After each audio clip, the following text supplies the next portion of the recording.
नाति बाबु त पढाइमा ध्यान दे, पैसाको चिन्ता नगर। आमाले घरमा भएको अन्तिम सम्पत्तिको रूपमा रहेको आफ्नो बिहेको सुनको तिलहरी र झुम्का एउटा साहुकोमा बन्धक राख्नुभयो।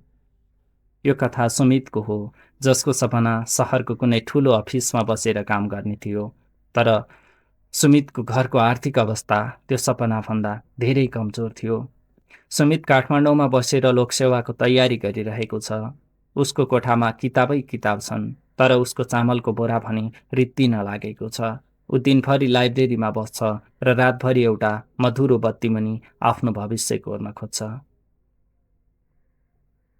सुमितको पढाइको शुल्क र सहरको खर्च धान्न गाउँमा रहेकी उसकी आमाले दिनरात मेहनत गरिरहनु भएको छ।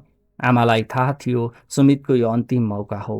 सुमितले फोनमा भन्छ, आमा, यसपालि फर्म भर्न र केही नयाँ किताब किन्न धेरै पैसा लाग्ने भयो।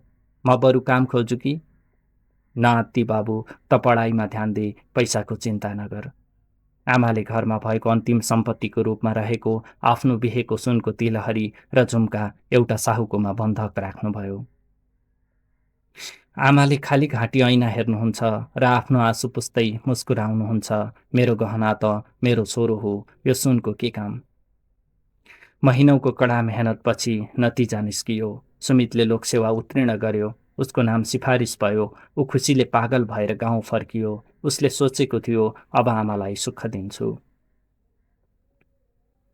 गाउँ पुग्दा सुमितले आमाको लागि नयाँ सारी र मिठाई लिएर जान्छ। तर जब उसले आमालाई देख्छ, उसको नजर आमाको रित्तो घाँटीमा पर्छ। आमाले सधैँ लगाउने त्यो तिलहरी कतै थिएन। आमा, तपाईँको तिलहरी कता गयो? कतै मेरो पढाइको लागि त? आमा भन्नुहुन्छ, बाबु, त्यो त सुरक्षित छ। तैँले आज जुन सफलताको नाम कमाएको छस् नि, त्योभन्दा ठुलो गहना मेरो लागि कतै छैन। सुमितको पहिलो महिनाको तलब आयो। उसले सबैभन्दा पहिले त्यही साउकोमा गएर आमाका गहनाहरू फिर्ता ल्यायो। उसले आमाको अगाडि घुँडा टेकेर भन्यो, आमा, यो सुनले तपाईँको सुन्दरता बढाउने होइन, यसले त मलाई मेरो जिम्मेवारी सम्झाउने छ।